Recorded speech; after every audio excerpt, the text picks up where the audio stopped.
Next to interpolate is Senior Vice Chair Congressman Boying Remulla.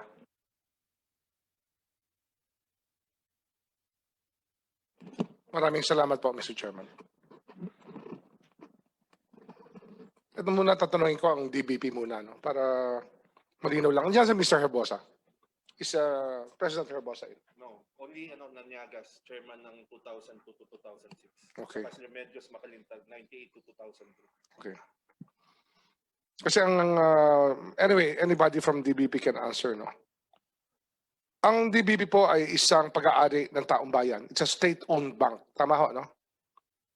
Yes, Attorney Mr. Adjong, Chair. no? Yes, Mr. Chair. It's a state-owned bank. Ang ibig sabihin, ang gobyerno ay pumasok sa banking, sa pagbabangko, at ang kapital nito ay nanggaling sa gobyerno. Tama ho? Yes, Mr. Chair. Ang capitalization po ng DBP ay magkano ho ngayon? Ang authorized capital ng DBP, magkano ho? Under its present charter, the authorized capital stock is 35 billion with paid up of 32 billion. Mr. Chair. 32 billion paid up. Pero ang sabi sa Wikipedia, ang assets more than 669 billion. Tama ho yun? It's even higher, Mr. Chair. Higher pa. Yes, Mr. Chair. Maybe in the trillions already. Mga 1 trillion na kayo. Mahigit. 1 trillion as of end of the year. And you're in the Mr. Chair. top. Kayo ay nasa pang-anim o pang-pito sa pinakamalaking bangko sa Pilipinas. Number 6, Mr. Chair. In Pang-anim terms na kayo, of no? assets, yes, Mr. Oh, Chair. in terms of assets. At ito ay dahil maganda ang pagkaka-manage ng bangko ng mga professional na nandito. Ngunit ang lahat po ng empleyado ng DBP ay government employee. Pwede ba ho natin sabihin yun? Yes, Mr. Chair. At ang hawak pong pera ng DBP ay pera ni Juan de la Cruz. Pera ng bawat Pilipino na nagbabayad ng buwis. Tama ho yun? Yes, Mr. Chair. Ngayon, ang tanong dito kasi, pagka nagpautang tayo sa iba't ibang mga tao, inyong tinitingnan na kanilang credit, di ba? Kayo ina-evaluate nyo kung kaya magbayad nito mga kliyente na nangungutang sa DBP. Sigurado ho yun. Yes, Mr. Chair. They are subjected to a stringent credit evaluation. Stringent credit evaluation. No?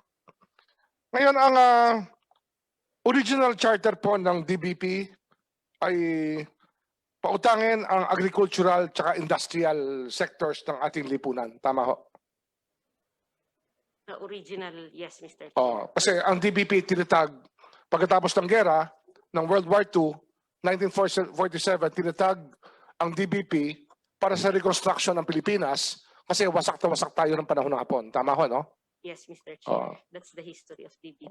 Yun ang history ng DBP. Ngayon, mula doon, nung panahon na yon, ano ho ang mga pagbabago sa mandato o sa mandate ng DBP? Bukod po sa industrial, tsaka sa agricultural,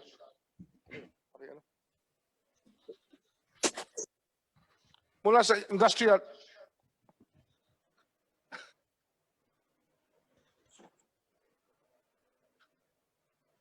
anyway, mula agricultural at industrial, ano po naging mandate pa ng DBP? Paano ho nag-evolve? Ano ho ang evolution niyan? Mr. Chair, that would require for a review of the history, but maybe, Mr. Chair, presently, DBP has 4 priority areas. Okay, 4 priority areas. Yes. Ano ho ito? These are infrastructure, MSME, social services, and environment, Mr. Chair. Okay. Yung 4 na mandates nyo, service, yung inyong, ano tawag doon? Anong tawag nyo sa mga bagay na yun? Priority areas. Priority areas. Saan ho pumapasok ang Lopez Group of Companies sa priority areas nyo? Mr. Chair, we have to consider that the loans to Lopez's were given way before these priority areas have been identified by DBP. Kailan na-identify itong priority areas?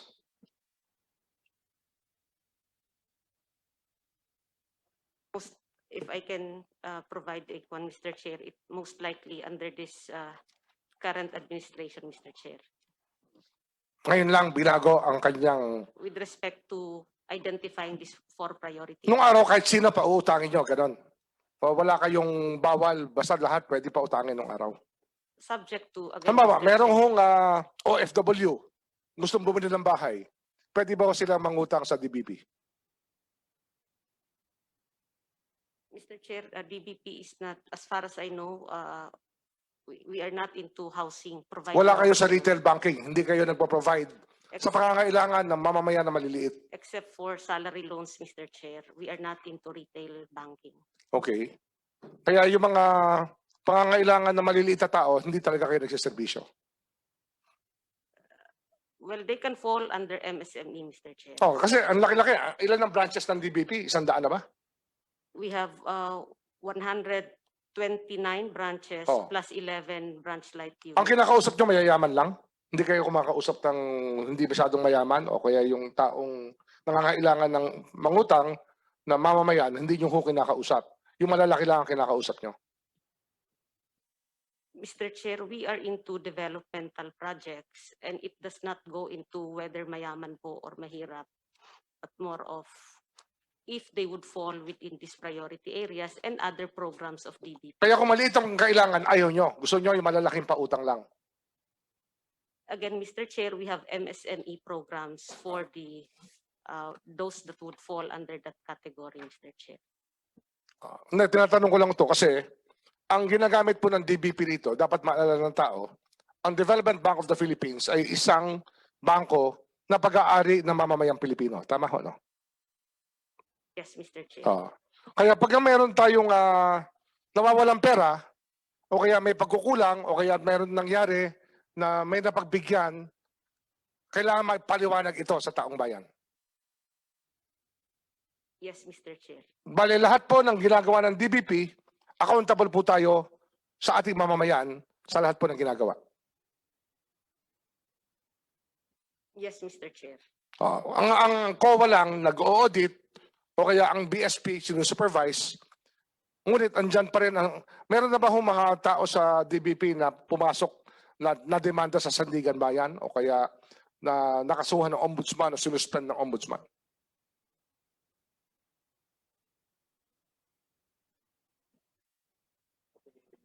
Mr. Chair, I cannot comment on that, Mr. Chair. Hindi mo kaya mag-comment dahil sa legal services may mga bagay na pinoprotektahan nyo yung privacy ng mga inyong mga mamaya, inyong mga empleyado. That's for one, Mr. Chair. And when officers of the bank are charged criminally, the legal services group does not represent them, Mr. Chair. Pero alam nyo kung may nangyayari o wala. Alam nyo. If we are invited or we are asked to participate, Mr. Chair. But as a matter of... Minsan nababasa nyo lang sa dyaryo kung may yes, nangyayari. Yes, Mr. Chair. Ngayon I saw Dante Marcoleta on the screen already.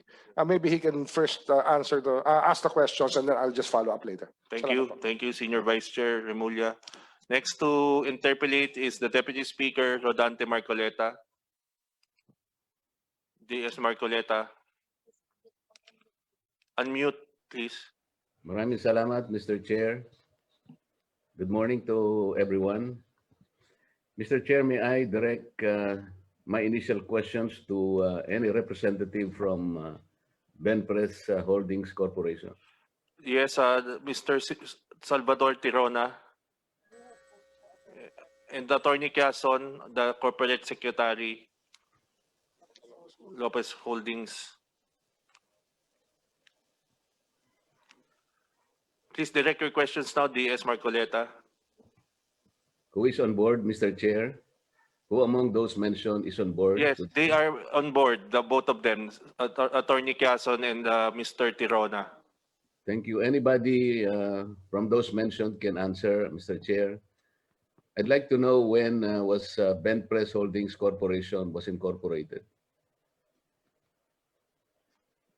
Mr. Chairman, BenPress Holdings was incorporated in 1993.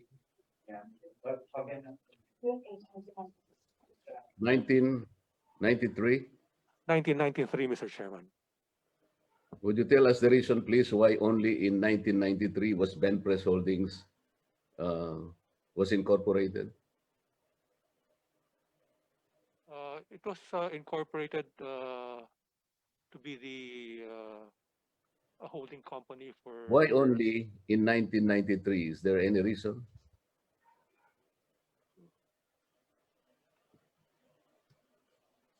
It was incorporated in 1993 to be a listed company to raise capital for the infrastructure projects of the Lopez Group.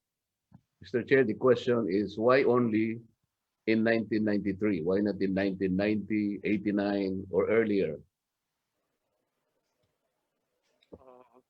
I cannot answer that question. That was a business decision, Mr. Chairman. Okay. Before 1993, how was it called? It was there was no Ben Press Holdings Corporation before 1993, Mr. Chairman. What is the name of? But there was a Ben Press Corporation, which is the. There was Benpress Corporation, but not Holdings Corporation. Is that right? Yes, Mr. Chairman. Okay. Bakit po ninyo in-incorporate as Benpress Holdings Corporation? Who are the incorporators?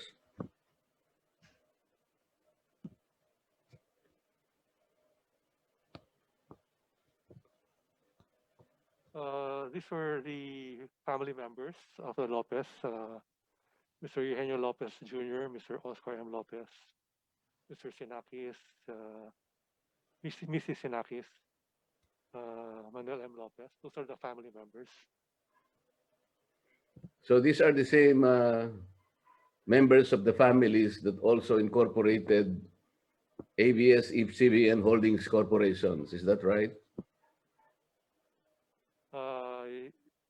Yes, Mr. Chairman. Yes. Lopez Inc. Can you speak louder, Attorney Quezon? Yes, Mr. Chairman. Those are the family members. After its incorporation, were there any financial ventures entered into with other companies? I don't. Can you clarify the question, Mr. Chairman? What is that, sir? Can you clarify the question, Mr. Can you Chairman? repeat the question, sir?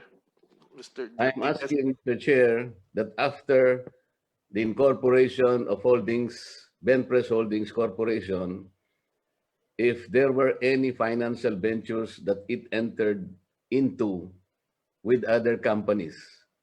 Let's say, I'm talking about financial deals and joint ventures. Well, it had joint ventures with to create Maynilad. It had a joint venture with the French company. Kung pwedeng pakilakas lamang po para It had a joint venture with a French company to create Maynilad, Mr. Chairman. Also with Bayantel, it had a joint venture with the 9X Corporation to create Bayantel Inc. So if we say financial ventures with other companies, we also mean loans. Can you confirm that? Yes, Mr. Chairman. Okay. How were these financial ventures financed? Benpress had an initial public offering in 1993, so it had some equity fundraising. It also had raised its capital through the LTCPs and through loan from borrowings from the bank. Okay, are you in a position to furnish this committee or submit under oath the complete list of your financial ventures? Mr. Chairman, can I refer this to Mr. Tirona? Mr. Tirona, can you answer the request of DS Marcoleta? May I clarify, Mr. Chairman, you're asking for the list of the joint ventures entered into by Benpress into the other companies? Financial ventures na lang para mas madali tayo. Whether or not they involve joint ventures, but we are specifically more concerned about the financial ventures entered into by Benpress. Mr. Chairman, the financial ventures, just like to clarify, the financial ventures would include a list of our creditors. Yes, specifically the loans availed of. Yes, with your indulgence, Mr. Chairman, we have submitted to the committee the list of our creditors for buy and tell, for Maynilad, and as well as the other companies that are currently being discussed in this committee hearing. What is the time frame involved here, Mr. Tirona? Uh, For the, for example, Mr. Chairman, if we talk of the buy and tell, the time frame here would be, if I'm not mistaken, in 1995.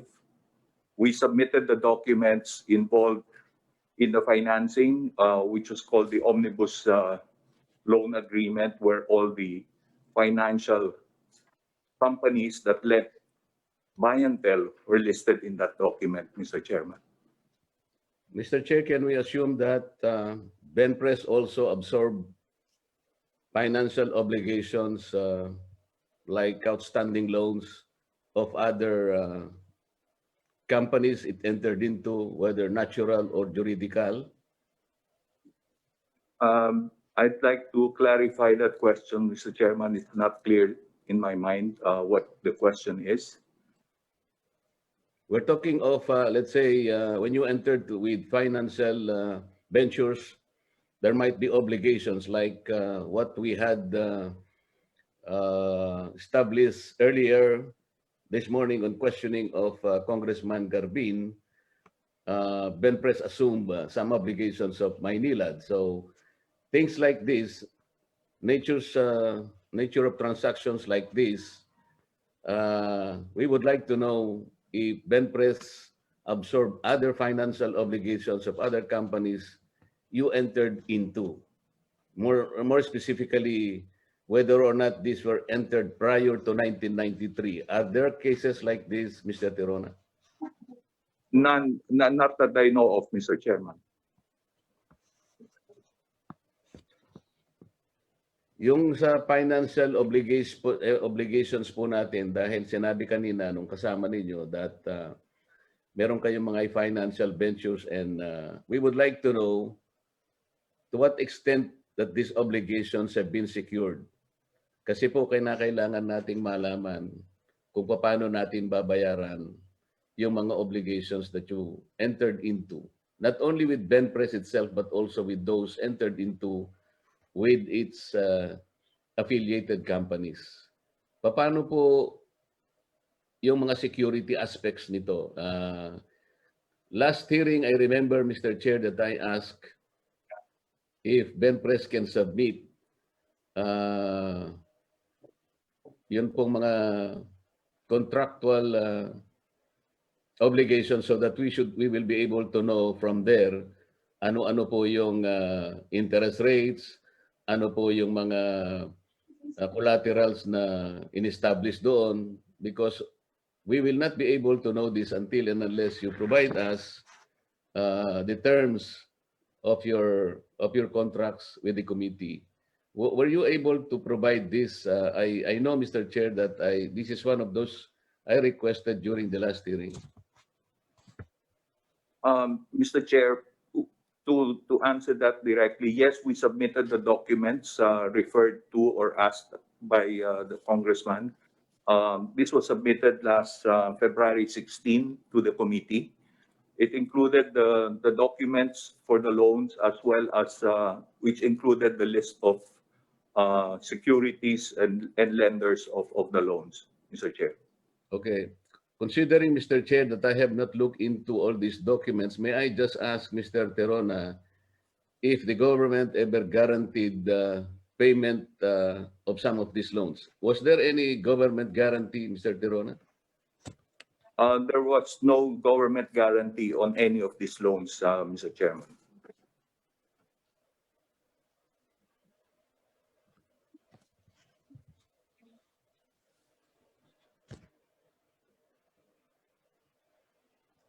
Sino po yung mga partido na involved dun sa mga obligations? para ma-establish po natin yung collateral and incidental contracts, including deeds of assignment kung meron po. Kung sa apat po na kumpanya na involved po, if we talk first of Maynilad, the actual contract, actual borrower is Maynilad Corporation or Maynilad Water Services Corporation, Incorporation itself, and that carried a suretyship of BenPres. For Bayantel, it was Bayan Telecommunications Inc. that was the direct borrower, and this was secured by various mortgages. For BenPres, these were long-term commercial papers, Mr. Chair, so therefore, it only had a negative pledge issued by BenPres to all the LTCP holders. For the Sky Cable, I'm sorry, but I cannot give you the details as I was, my colleague is not with us right now, Mr. Ventosa, but from what I know, the Sky Cable was originally a home cable debt, which was secured by a mortgage also.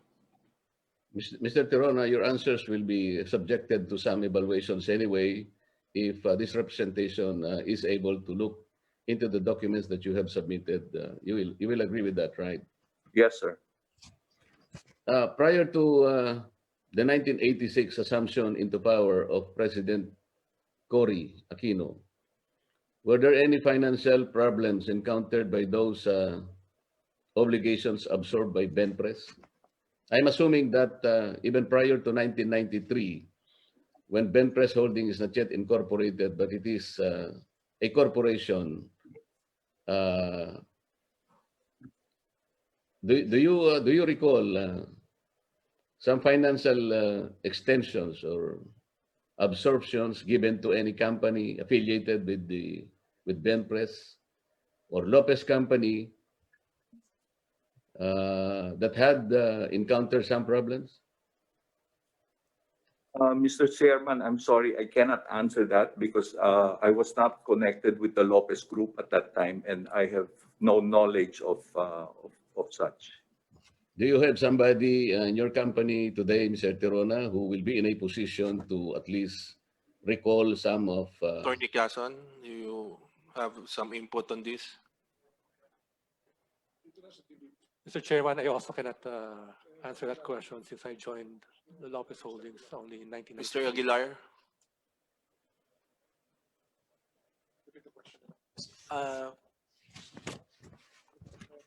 DS Marcoleta, can you repeat your question? I was trying to elicit an answer, Mr. Chair, that even prior to or upon the assumption of power of President Cory in 1986, if there are companies affiliated with the Lopez Group, either we call it BenPres Corporation, because Holdings Corporation was not yet incorporated at that time, were there companies that have encountered problems already with the DBP? We have no knowledge of any transactions that time. We're not actually with DBP yet. So, Mr. Chair, am I getting an answer like DBP was not I think involved in the DS transaction? Marcoleta, the only record they have here is the loan in 1989, the Central CATV yun, no? Hindi, yung unang-una, loan. 95 pa yung unang loan daw na grant, Bayantel. So, Mr. Chair, I'd like to ask the DBP representatives whether or not they know that Meralco was acquired by the government during the last few years of the former President Marcos for non-payment of maturing loans, if they know that. We have no personal knowledge of such Do you transaction, do Mr. you Chair. know that any information na government acquired Meralco? Do you- I have no information, Mr. Chair. Who has the information, Mr. Chair? Maybe we can ask the SEC about the status of Meralco, if we can research on the SEC records. Mr. Chair, we will do that. We will check the previous records of Meralco. Can you submit through email or to the committee secretariat the history of ownership of Meralco? Yes, Your Fro- Honor. From the available records with the commission, Yes. we will do that. From the 60s to present, The 96 Because, Mr. Chair, 1970s. Okay. the information I got from the grapevine is that, and it seems to be very consistent. Prior to the assumption of office of President Cory Aquino, Meralco was acquired by President Marcos' government because Meralco failed to pay its maturing obligations. The reason being that there was a devaluation in the 70s, and it is a loan from the World Bank through the DBP granted to Meralco, and that is the reason why the government acquired this company. And upon Mrs. Aquino's assumption to power, Meralco was turned over to the Lopez company on a silver platter. At that time, information points to the fact, Mr. Chair, that the Lopez company has only about 5% equity in that company. Mr. Chair, before the operation of the SPV, I'd like to ask the DBP representative if it is fair enough to assume that these NPAs have been transferred to the Asset Privatization Trust.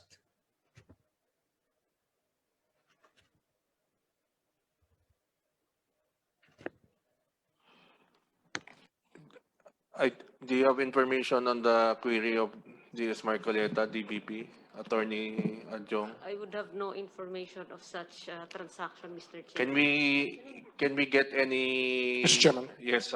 Maybe we can ask Attorney Quezon because he was a lawyer already in 1986. He was a lawyer already in 1986 and he already was lawyering for the Lopez's in 1986. Maybe he has a recollection. Sorry, Attorney Mr. Quezon, Sorry, Mr. Chairman, I joined the Lopez Group only in 1993. I was 1993. with another law firm in 1986. You were with Sisip Salazar Yes, after. Mr. Chairman. Anyway, Maybe Mr. Chairman, I think DS Marcoleta is also referring to the reference point of this is the time that Meralco Foundation became a part owner of Meralco. And I think that Meralco Foundation was part owner, no, of Meralco, no? Attorney Quezon, would you know that? I'm not really familiar with the. Anyway, Chairman, I think we should research on this. We can actually ask. I think we should get the information from SEC on the ownership from the 1970s to present. Can you provide that document within 2 weeks, sir? We will do that, sir, based on our available records.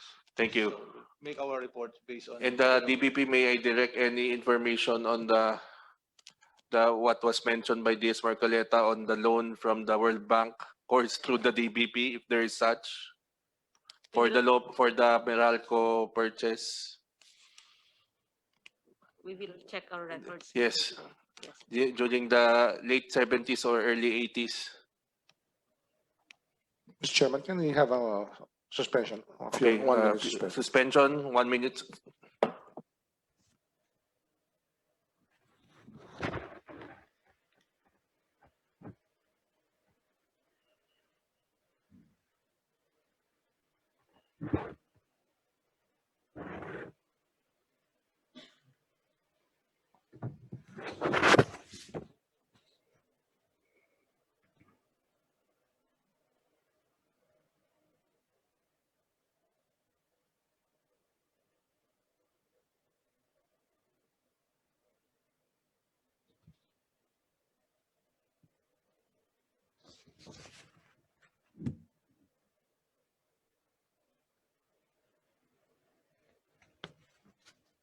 Session resumed.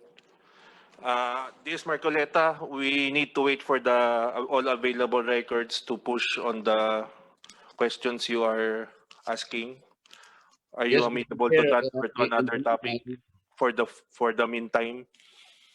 in the meantime, I will just ask the representatives of DBP present if they really believe that there are no records of all these transactions of these transferred assets to the asset privatization trust. I think they know that there was such a thing as asset Maybe we can ask the the president 1998.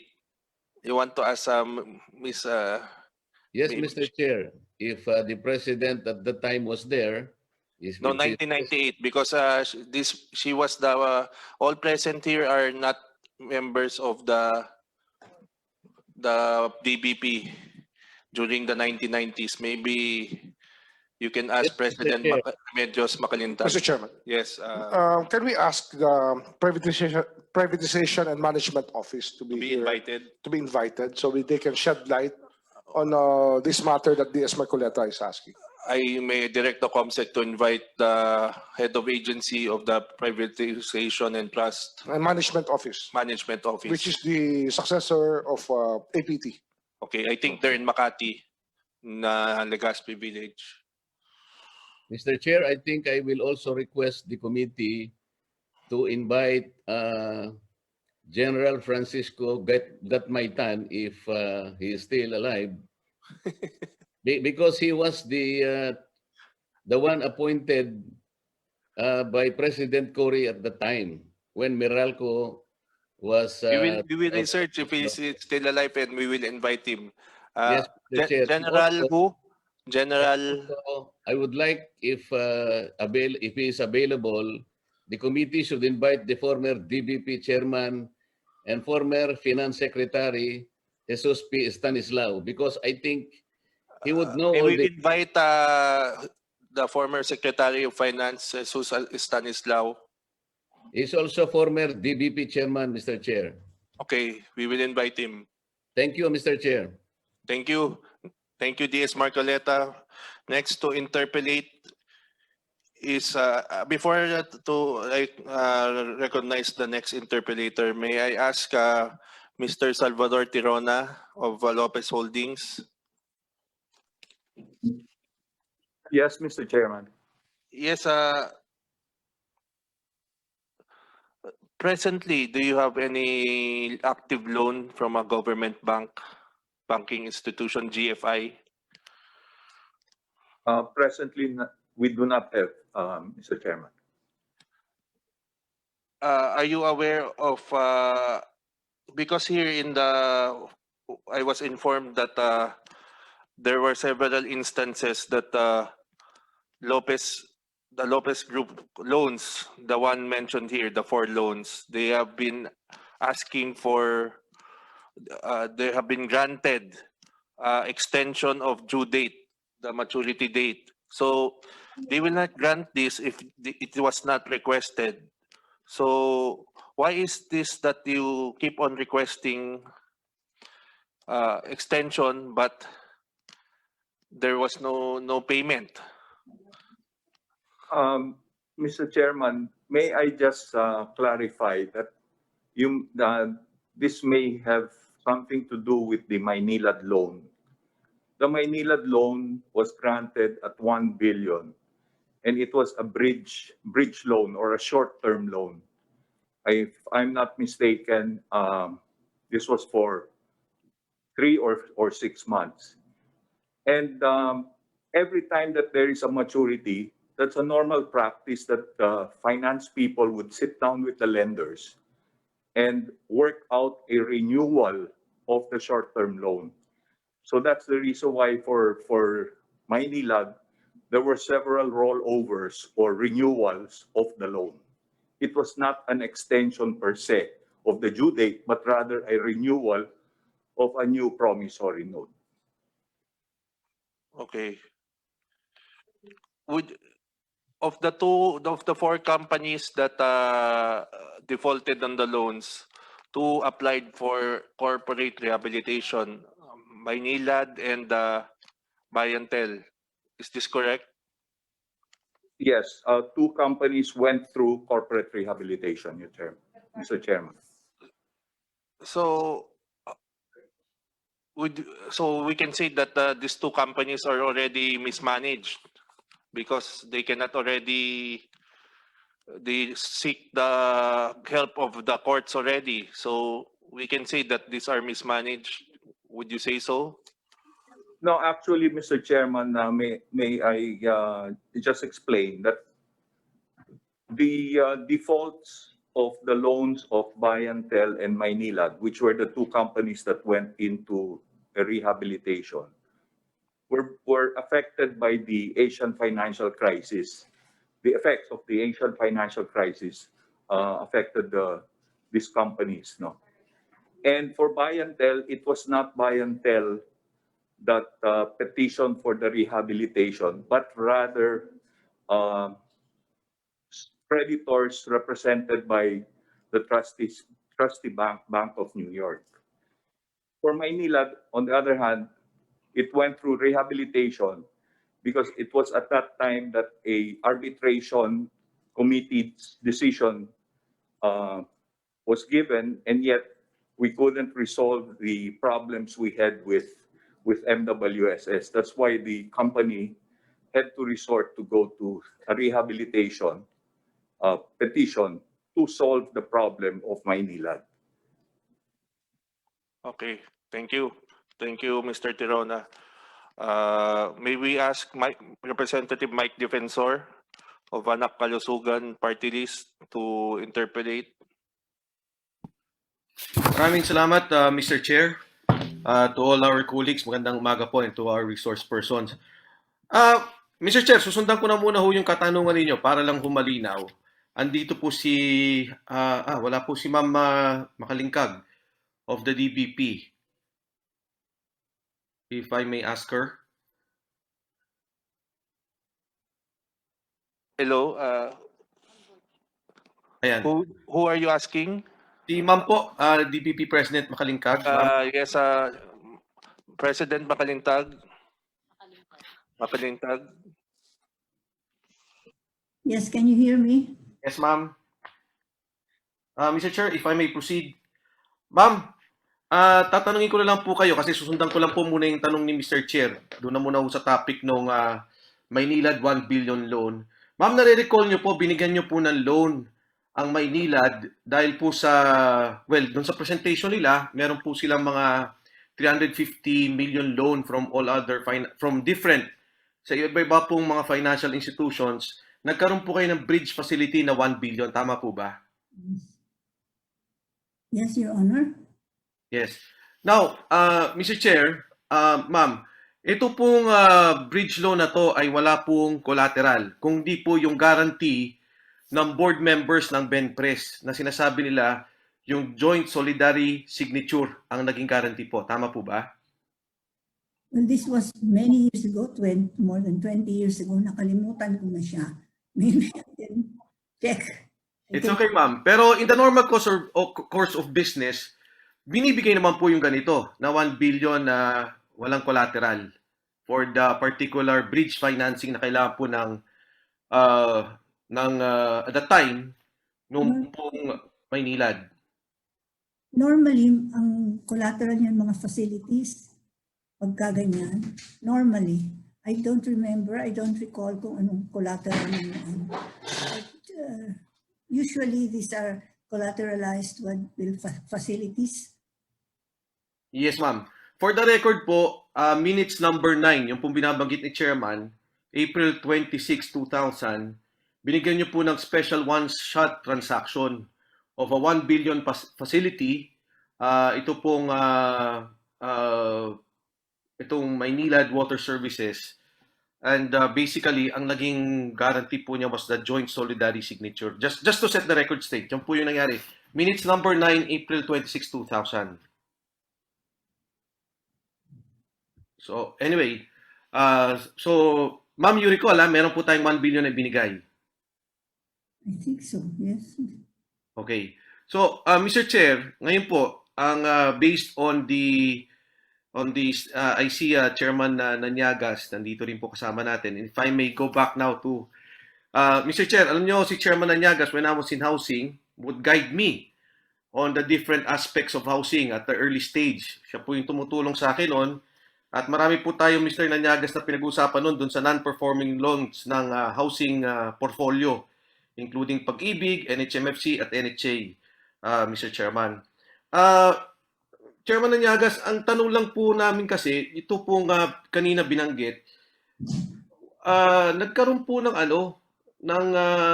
waiver on penalty fees by December 2004. Tama po ba, Mr. Chairman? Hello, Congressman Mike. Sabi ko kay Chair kanina, hindi ko maalala exactly, pero pinadala na ngayon dito yung kinote sa'yo. Ang gusto kong malaman yung supporting documents kasi po meron po kaming paraan, palaging procedure sa DBP na kung merong gagawin ang dedesisyonan ng board, ay merong rekomendasyon mula sa management na professional. Tama po. At yun ang gusto kong makita kung ano talaga ang tinutukoy na waiver. Kasi kung merong... Chairman Nanyagas, the supporting documents was emailed on another email, subsequent email. Maybe you can open it. Hindi ko pa ako nakikita. At any Anyway. At any rate, Chairman Nanyagas, ito po kasing you were the chairman tama po, no? Meron ng ibang presidente, sila po yung gumagawa sa study, yung credit committee, then they recommend to board, tama po. Anyway, Mr. Chairman, alam nyo, Chairman Nanyagas, hindi po lalabas to kung hindi po, kumbaga nakuha ho natin to ng patago Hindi po galing to sa DBP. So, okay. Yes, that's why Chairman Nanyagas, maaari pong yung mga supporting documents, I hope, ibigay na po ng DBP tungkol dito. But at any rate, ito po, Chairman Nanyagas, ang nagulat po kasi kami, yung tinanggal po yung guarantee ng BenPres. Kasi yun lang po yung pinanghahawakan natin on the 1 billion loan, the joint solidarity signature. Tapos tinanggal po siya sometime in 2004. Hindi ba po kasama yon dun sa restructuring ng loan by the yung kaninang nabanggit nga ni attorney sa BenPres? Yes. Kasi maaari po, no, I'm not exactly sure, pero kung napag-usapan po sa rehabilitation court na ganun ang mangyayari, normally po sumasang-ayon kami kasi yung po ang most expedient way to solve the problem. Okay, Mr. Chairman, Chairman Nanyaga, salamat po doon. Pero basically, could have happened na natanggal po yung guarantee dito sa project na to. Alam niyo, Congressman Mike, you might want to look at the financial books of DBP if you want to confirm na merong na waive. Kasi po lalabas po sa libro kung winave yung dapat ng kitain. Yes, Mr. Chairman. Yes. Unfortunately po, Chairman Nanyagas, Mr. Chairman, ang lumabas po kasi dito sa SPV law, yung mga nalugi, kasi ayaw nila sabing condonation, ayaw nila sabing write-off. Opo. Parang charge to operations po naging treatment But basically, yun nga ho, lumalabas. Ang tanong ko lang, Chairman, ito po mga loans happened before 2000. So kayo po yung inabot ng mga failure na hindi pagbayad. Gawa po nung crisis. Opo. Mr. Chairman, ang tanong ko lang ho, bakit po hindi nagkaroon ng foreclosure dito sa mga loans na to. Apat po yan, Bayantel, Benpres, yung pong Maynilad, at saka po yung Sky Cable. Ang pagkaintindi ko po, kailangan ho suriin mabuti kung a foreclosure will make better sense than a restructuring and rehabilitation. Yun Okay. po doon po nagbabase kung saan pupunta. Kaya hindi ho automatic na pag hindi nagbayad, foreclose kaagad. Kasi baka ho yung hawak nating assets na naka-mortgage ay kulang din na po sa loan principal. So kailangan may konting judgment po doon. Yes, Mr. Chairman, marami pong loans dito, almost 7 to 10 years po, hindi nabayaran na Mr. Chairman. So, ang nangyari po, talagang restructuring po talaga.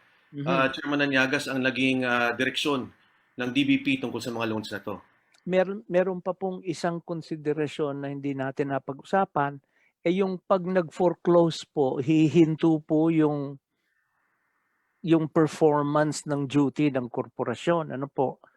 Kung may nilad man yan, baka huminto ang daloy ng tubig, et cetera po. Kasama po yun sa pag-consider kung anong gagawin ng bangko. Mr. Chairman, isang last question lang po kay Chairman Anyagas. Chairman, di po ba sa DBP, in housing, I know you were exposed doon po sa mga loans na existing non-performing loans, lahat po yan. Alam po natin na hindi tayo pwedeng magbenta basta-basta dahil po sa gobyerno, may book value po at govern po tayo ng ganitong batas. Correct. Oho. Kaya po kaya kaya either ang mismong bangko ang magre-rehab or in this particular case na aprubahan po ng Kongreso at Senado yung SPAV law which allowed DBP to move in that direction. But prior to that, you could not move because there were governing laws. At Opo. delikado po tayo. May mga bawal po kaya hindi namin ginagawa. Thank you, Mr. Chairman. Mr. Chairman, salamat po, Chairman Anyagas. May I now proceed to Ms. Cube of the Bangko Sentral ng Pilipinas. Ms. Cube. Yes, Mr. Chair. Yes. Good morning po, Congressman Mike. And Yes, Ms. Cube. Good morning po. Ms. Cube, doon po sa accreditation process nyo, ano po yung qualification for a loan to be accredited para po dyan sa SPV? Okay. Mr. Chair, the BSP at that time issued memorandum dated May 11, 2006 to all banks and non-bank financial institutions performing quasi-banking functions para po ilahad doon ang mga procedures, paano po makakapag-avail ng certificate of eligibility. So on the question of Congressman Mike, sorry po if I heard it right, paano po masasabi kung non-performing ang isang loan? Ma'am, Ms. Cube, ano po ma'am?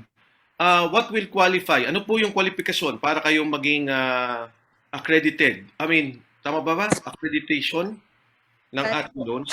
Yes. Yes po, para po maging eligible ang Eligible. SPL sa isang certificate of eligibility po to be issued by the BSP. Sir, sinasaad po doon sa memorandum na kailangan mag-submit po yung applicant institution or bank ng master list. Tapos po, dapat po nakasaad doon na non-performing loan na siya. Paano po masasabing non-performing loan? Sinasabi din po doon sa SPV Act na dapat po ay 100 80 days. If I may, dapat po ay sorry, if I may just refer to the law, it has been past due for 180 days and humihingi rin po kami ng certification from an authorized senior officer of the bank to certify that the assets to be sold are non-performing assets as defined by the SPV Act tapos po ang proposed sale or transfer of those NPAs are through sale, then the notification requirements to the borrowers have been complied with, at yung pang-apat po at huli, maximum of 90-day period for negotiation and restructuring been complied with, sir. So, ano po yung maaaring maging batayan para hindi ka maging eligible? Kapag po hindi nag-conform dun po sa apat na sinabi ko, halimbawa po hindi po ito true sale or the asset that was sold or transferred are not NPAs as defined by the SPV Act, sir. Oh, so ibig sabihin po, yung Benpres at saka po yung Maynilad, ay sinasabi po batay doon sa inyong mga guidelines, hindi po siya non-performing asset pa at that time. Sir, I can only speak of the fact that what BSP has issued was a COE for Bayantel and CATV, sir. Okay. CATV. Bayantel at saka po yung Sky Cable po to, yung CATV. Yung CATV po, sir, Philippine Home Cable na po pala siya as represented by DBP. Tama po ba, Ms. Cube, na nakabatay po kayo sa ganyan, meron kayong regulasyon para dun sa eligibility? Kasi maaaring ang isang bangko, kahit na performing pa lang ang loan niya o maganda yung performance, ilalagay niya sa SPV para maka-discount o kung may kuntsabaan na nangyari. Sir, in any implementing rules and regulations po ng batas, we ensure that there are safeguards of safety nets in order to avoid abuse, sir. So you are correct po. There are safety nets that was devised po. So, klaro-klaro, Mr. Chair, no? Salamat, Ms. Cube. Binabanggit ni Thank you Chairman po. Anyagas, hindi namin pwedeng magbenta na that time kasi wala namang batas and govern tayo ng law. And then number 2, sinasabi nga ni Ms. Cube, yung criteria ng eligibility na hindi pumasok yung Bayantel at saka Maynilad. Pero itinuloy pa rin ang pagbenta. Now, I'll go to the legal of DBP. Attorney Adjong and of course Mr. Aguilar can also answer. Bago po magkaroon ng batas tungkol dito sa SPV, ano pong gumagabay sa atin sa pagbenta ng mga collaterals at non-performing assets?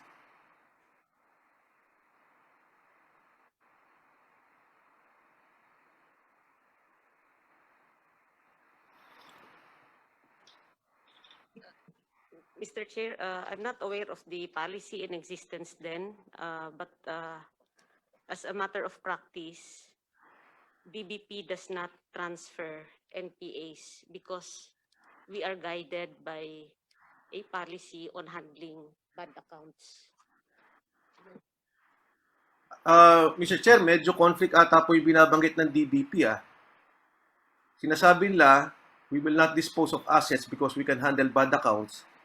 And yet, ito pong asset ng Maynilad, asset ng Benpres, which technically are not so bad accounts, kahit nga ho ang BSP hindi binigyan ng eligibility to dahil batay doon sa criteria niya, hindi pasok, binenta naman natin under the special purpose vehicle. So again, I'd like to ask, outside of the SPV, ano po ang nag-govern na batas sa atin tungkol sa disposition of assets? Sir, as a matter of law, DBP may rely on the provision of the Civil Code for the transfer or assignment of credits or other rights. In this case, Mr. Chair, as explained to this honorable committee, the bank lumped accounts that were eligible and non-eligible in the transfer to the SPV. Sige po, papasukan ko po yung argumento nyo. Huwag natin gamitin yung SPV. Sabi nyo, pwede nyo i-assign yung assets based on the civil code. Paano po yung appraisal ng mga value?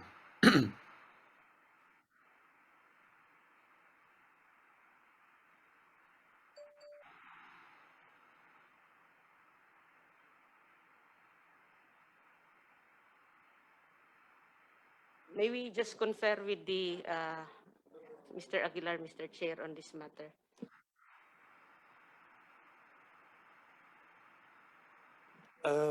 Mr. Chair, yung tinatanong niyo pa kung anong appraisal value ng properties under mortgage.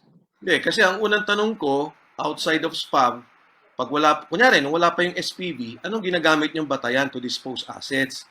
Ang sabi ni Atty. Adjong, hindi nyo dinedispose yung assets nyo kasi meron kayong operation to handle non-performing assets. Sa inyo nang galing yan. Ngayon, sabi ko, kung ganun pala, bakit nyo dinispose?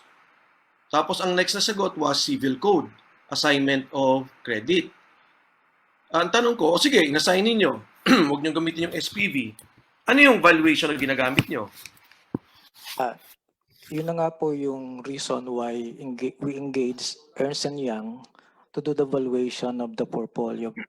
Mr. Aguilar, atras po tayo kasi ulitin ko kung walang SPV bago nagkaroon ng special purpose vehicle, ano ang batayan ninyo para magbenta ng assets?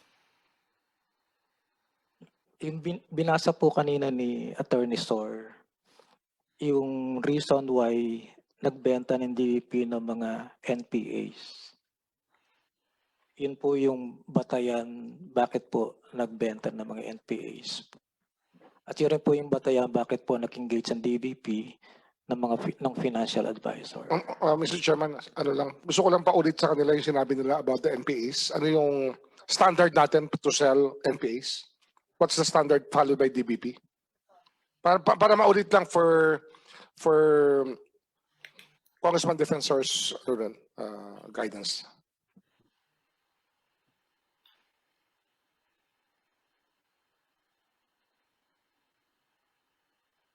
May we be allowed to get the policy on the transfer of NPAs, Mr. Chair?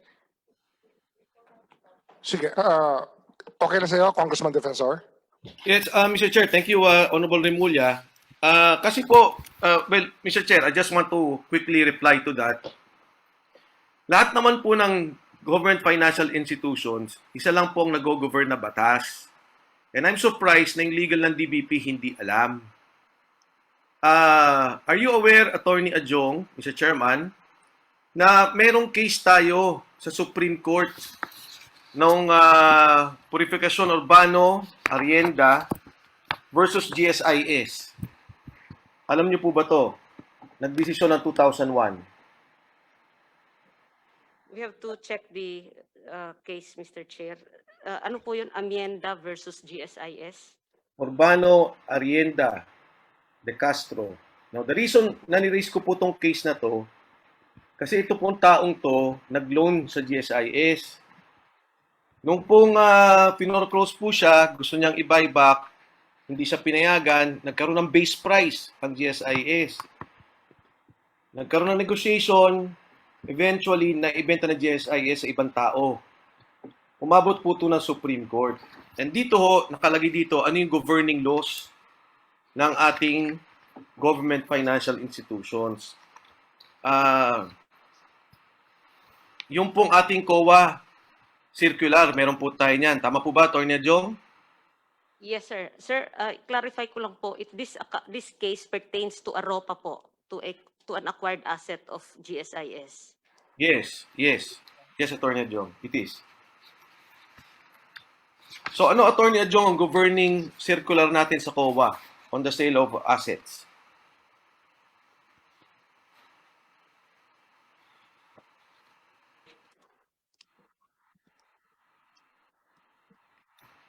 Okay, I will further refresh your mind. Kailan lang po nagsalita si Secretary Dominguez? 2019. Ang sabi po niya na sana itong PMO, yung Private Management Office, pwede na siya magbenta ng assets dahil daw yung COA Circular 89296 ay masyadong napakahirap sundan. Secretary Dominguez talking about this in 2019. Mr. Chair, if I recall it right, COA Circular 89-296, if I'm correct, Mr. Chair, specifically excludes sale of ROPAs, Mr. Chair. Yes, but according, and I will quote Secretary Dominguez, according to the Finance Chief, COA Circular 89296 requiring the sale of unproductive state assets and their appraised values has hampered rather than facilitated efforts by the government to dispose of these idle properties. Okay. Tapos meron po ba tayong DBM, Disposal of Government Property Manual?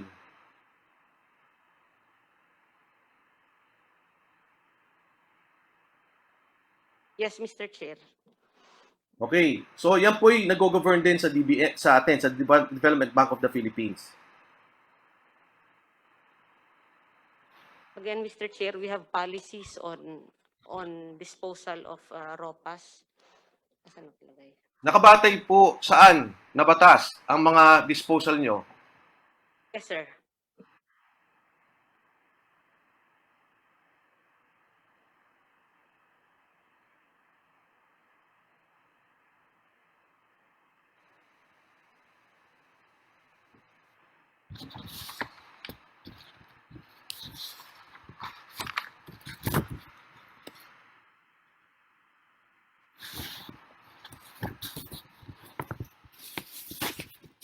Mr. Chair, under COA Circular 89296, as mentioned, excludes disposal by GFIs of foreclosed assets or collaterals acquired in the regular course of business. So COA Circular lang po ang governing law, ang governing ano ninyo? Again, Mr. Chair, we have a policy in the bank on that the bank observes on the disposal of ROPAs. Okay, pero tama po ba na sinusundan nyo yung policy ng national government na dapat po yung book value ang sundan? The policy of the bank, Mr. Chair, is in accordance with existing laws and regulations. Simple naman ang tanong ko, Attorney Adjong eh. Tama po ba na ang policy ninyo at policy dapat ng lahat? Nakikita ko po, Land Bank, kasama rin natin dito. At saka yung mga ibang government offices na dapat nakabata ito doon sa appreciation na yung book value o yung total value ay hindi dapat mas mababa.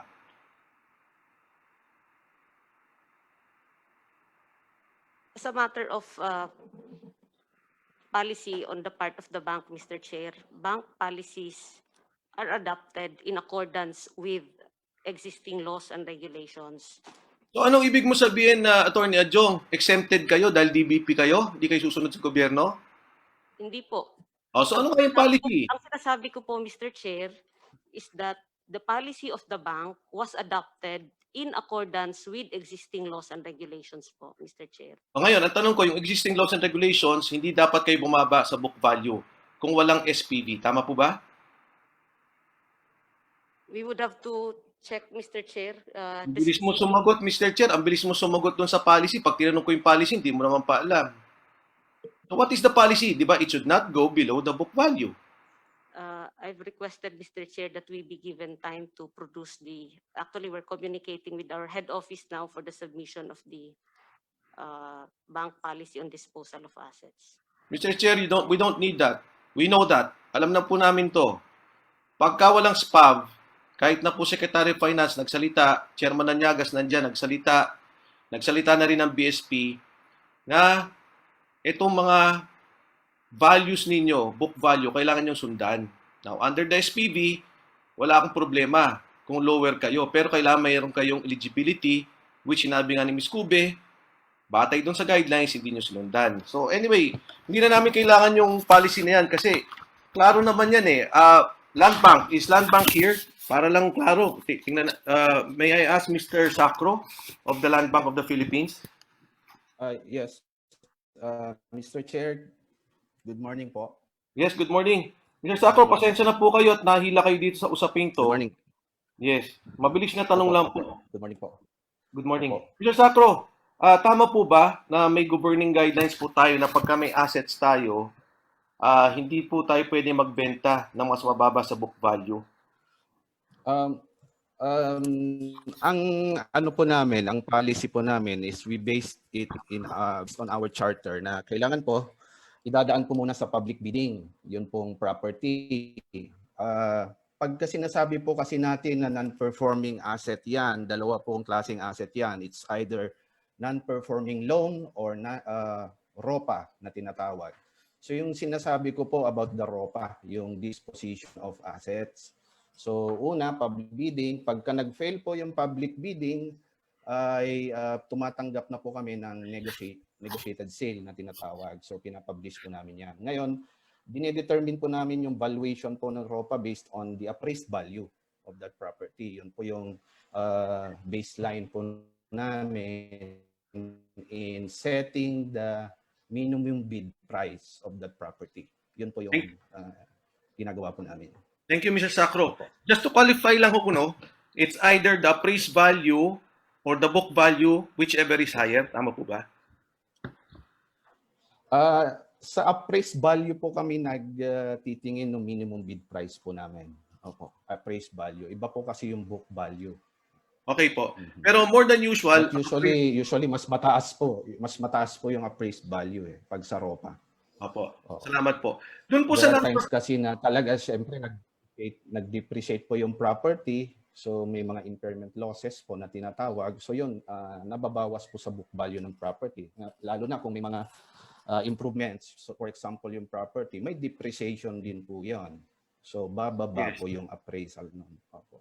Opo. Thank you po, Mr. Sacro. Ngayon po doon sa non-performing loans naman po, paano po yung treatment nyo doon? Wala po kasi akong experience sa pagbenta ng non-performing loans. Opo. Kaya wala po akong maiaano dyan. Kasi I think, syempre, ang valuation din siguro, baseline din, maybe on the, how much is the outstanding obligation. And maybe on the possibility, collectivity of that loan, yun po. Mr. Chairman, tama po ba, Mr. Sacro, kasi lahat naman po ng loans ninyo may collateral na at any given time pwede nyo balikan at pwede nyo yung po yung inyong i-foreclose. Tama po ba? Hindi po lahat ng loans may collateral kasi hindi lang naman po yun yung kino-consider ng bangko. So may mga loans din po na clean loan na tinatawag. So we pursue collection based on the loan agreement. Yun po yung ano. But remedyo po depende po. Yes. So meaning kahit na ho paano, kahit clean loan siya, may sort of guarantee or proteksyon ng bangko bago mag-release ng loan. Well, may mga may mga credit enhancers na tinatawag ng bangko. Like yung mga JSS, mga issuance ng mga post-dated checks, mga ganun. Yeah. Thank you. So, Mr. Chair, maraming salamat, Mr. Sacro LBP, sa Land Bank of the Philippines. Maraming salamat po. Mr. Chair, so klarong-klaro po naman na batay dito sa mga pinag-uusapan po natin and based on the Bangko Sentral ng Pilipinas, talaga po may governing rule pag wala po yung special purpose vehicle. At dito nakita naman natin na bagamat walang eligibility, ipinasok pa rin yung sinasabi nating mga loans na to. Ngayon as a quick manifestation, Mr. Chair, gusto ko lang pong iliwanag and DBP may reply. Nakakatakot po yung sitwasyon nito kasi meron kunyari po, itong sinasabi nating loan na nakaraan, magaganda ho yung loan pero ibinenta pa rin po natin. Ano po yung maghihinto sa mga bangko ngayon, government financial institutions, wag na ho natin bayaan yung private, na yung mga magagandang loan nila, ilalagay nila ulit under a special purpose vehicle na inaprubahan po natin, na kung saan pwede magkaroon ng kontsabaan at mabibili nila muli yung kanilang loan ng mas mababa, ng discounted. Sinasabi kanina ng DBP, hindi ho namin binibenta yung mga loans namin dahil kaya namin i-handle. Pero lumalabas, in this particular case, yung 4 na loans, ipinasok po nila, bagamat yung 2 hindi pinayagan, walang certificate of eligibility. Ano ang nagtulak sa DBP para gawin yon? At klaro sa akin, Mr. Chairman, na illegal yung ginawa ng Development Bank of the Philippines. Nagsalita na po Bangko Sentral ng Pilipinas, nagsalita po ang Land Bank of the Philippines tungkol dito na talagang kailangan malinaw ang governing, ang batas na pumapaloob bago tayo magkaroon ng pagbibenta ng asset. For example, Mr. Chair, Mr. Chairman, Yes, tanong ko lang kay Congressman Defensor. You're referring to what companies, what loans that were processed by DBP under the SPAV, which did not have any certificate of eligibility? thank you, Ano po? Mr. Chairman. Ilad yun eh. Yung Maynilad po, Mr. Chairman, at saka yung Benpress Holdings, Mr. Chairman. Bakit walang how did we arrive at the conclusion that they had no certificate of eligibility? As stated by the Bangko Sentral ng Pilipinas, Mr. Chair, ang Bangko Sentral na po nagsabi, at mismo ang DBP nagsabi, na wala pong eligibility ang Maynilad at ang Benpress Holdings. Pero they were still given the discount of SPAV in spite of the fact that they had no certificate of eligibility. Is that the point, Congressman Defensor? Yes, Mr. Chairman. Nagkaroon po ng diskwento na ibenta po nila kahit hindi pinayagan. So malinaw po yun. Thank you. Thank you, Congressman Defensor. Any further question? You have established the violation. Yes, Mr. Chairman. My last point, Mr. Chairman, sa DBP, and I think concern po dapat ng committee to, paano po ngayon? Kung may mga loans dyan existing tayo sa DBP, assuming, kunyari, 10 billion of good loans, magagandang loans, pwede po nilang ibenta sa SPV. At wala pong makakahinto sa kanila. Batay doon sa kanilang reasoning na kahit na hindi aprubahan ng eligibility ng Bangko Sentral ay pwede sila magbenta. At yan po yung nakakatakot, Mr. Chair. Mr. Chairman. Yes, Di ba merong Vice kasi Chairman. meron tayong bagong batas ngayon, di ba? Na Fees. The fees law, di ba? Meron pa rin yatang guidelines yan na kinakailangan pa rin non-performing siya for at least 180 days. Pero would this not result to a company not paying its loans for 6 months to qualify for it? Posible ba yan, Attorney Adjong, under the fees law?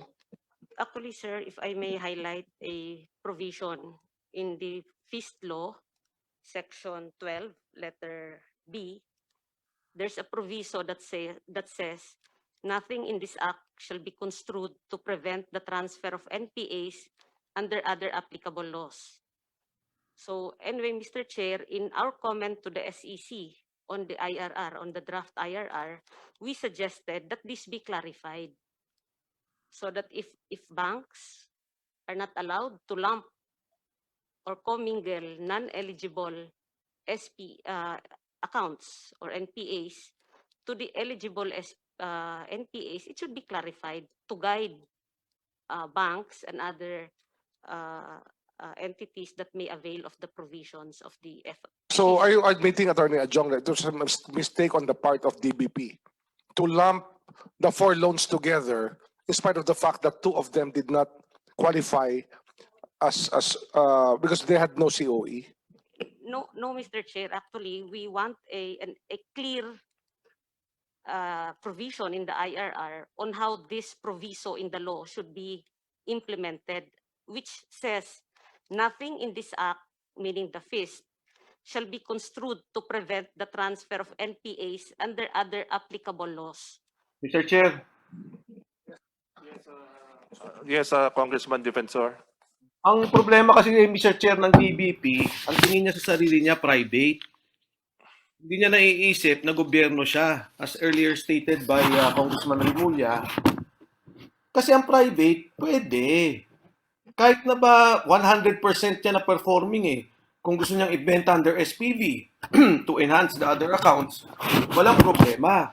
Pero pag tayo, yung pinaloan mo, Maynilad, 1 bilyon, nagbabayad naman, maganda naman ang performance, bigla mong ibinenta ng 700 million, hindi maganda yun.